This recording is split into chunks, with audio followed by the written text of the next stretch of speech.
Hey you guys, happy almost October.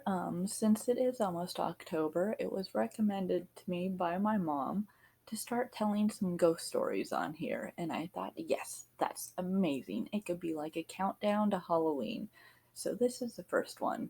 Only the difference is they're not really stories, they're things that have happened to me. So, the first one, some of you may have heard already, so sorry if this is kind of like a repeat, but some of you may have not. So, I'm telling it. I'm starting with this one.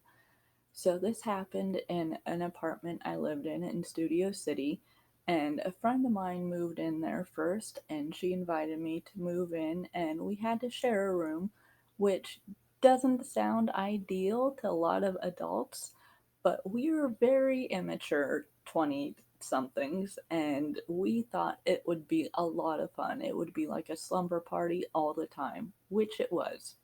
The only thing that we really got sick of was sharing the loft.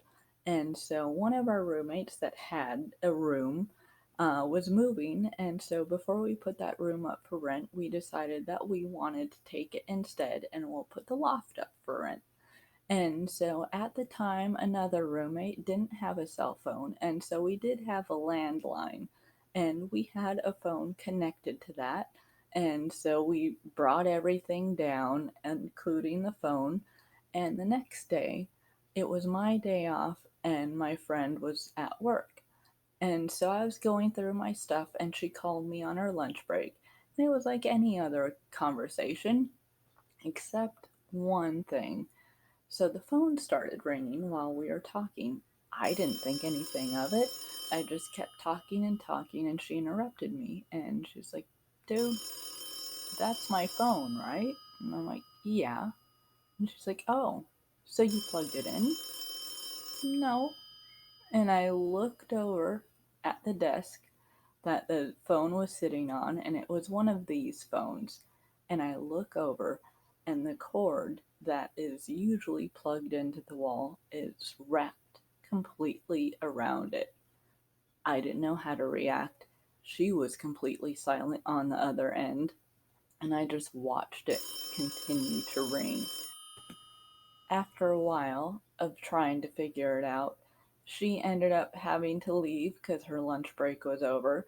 I decided to conveniently hang out in the living room until she got home. And the first thing we did was walk over to that phone and plug it in because we knew the next time it would ring that it was actually connected to the wall. It was ringing because someone was calling. To this day, I still have no idea why it rang. We never figured that out. So, yeah, that is my first story. Happy October, because by the next time I see you guys, it probably will be October. So, I'll try have another one up sometime next week. Until then, see you guys later.